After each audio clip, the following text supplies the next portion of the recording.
Hi everybody, Puffin here. Thanks for tuning in. I just wanted to make another video as I expected some more developments, or at least news that I didn't have earlier when I made my previous videos about Pence possibly invoking the 25th Amendment to get Trump out of office. So I did want to include some more information just to backtrack. The three main reasons I think Pence will do this is one, it's the right thing to do. Just to make that clear, if it's not already clear to people, it's the right thing to do. It's the thing to do to save the country and democracy from further damage, even though there's already been plenty of damage. But I don't want to go into the rightness of it more now. I want to move on to the other points. The second point is simply that if he doesn't do it, then anything Trump does between now, while he's still in power, anything else Trump does, he's responsible for that as well through not exercising his power to stop it. And that's something to be afraid of, and something also hopefully they're going to make more people afraid of their roles in helping Trump already having consequences for them.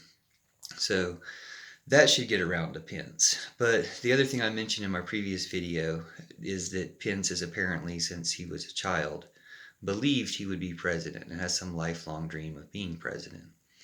And he should be president. He should be president for 2 weeks. And that's, while that sounds like not a lot or something, it's still really important to be president. And you could say, a very important 2 weeks or week or however long it takes to be president. So he can go down in history as a hero for taking over the presidency at such an important time. And that's basically how people are going to look back on it in the future. So that's something to be considered, that if he's wanted to be president all his life, he will be president in this scenario. And it's not for personal gain that he should do it, but just to acknowledge that sometimes you do have a lifelong dream and it comes true. And sometimes that's to be president, even though very few people can do it. And him doing it for 2 weeks would be appropriate. And like the longer the better, in my opinion, because it means the sooner we get Trump out of there. So I'm going to give him the full 2 weeks. I'm making this video now. It's just after 4:20 in Colorado time, so it's daybreak, sunrise in Washington, D.C. And, I don't imagine how Trump was sleeping knowing that there's a possibility that he'll go ahead and lose power earlier, and that they'll have to take him out of there in some way, and that really should be happening. So the threat from the Democrats is, of course, the impeachment. But I mentioned this earlier, and people know about this. The thing I did not know earlier that I found out since, and I wanted to mention again, to bring this topic up again, is that Pence's family was at the Capitol when the attack went down. So his entire family was, scared by this and put into a bunker of some type. I don't know the details, but they were, taken to a safe place as other people were. But as you heard, the senators and such were sequestered for 5 hours. So his whole family, afraid of what might happen, because you don't know how things are going to turn, and afraid for 5 hours under siege like that. And not only that, but Trump had already not only instigated the riot itself, but had, at his speech, said all this stuff about Pence and how, Pence isn't his friend anymore or whatever if he doesn't do what he says.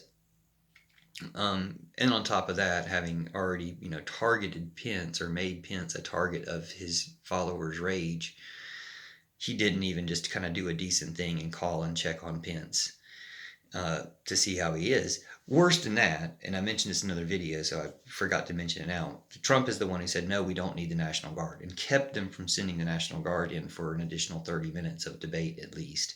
And Pence was the one who actually got the National Guard to come. Of course, he was the one who was personally threatened by it.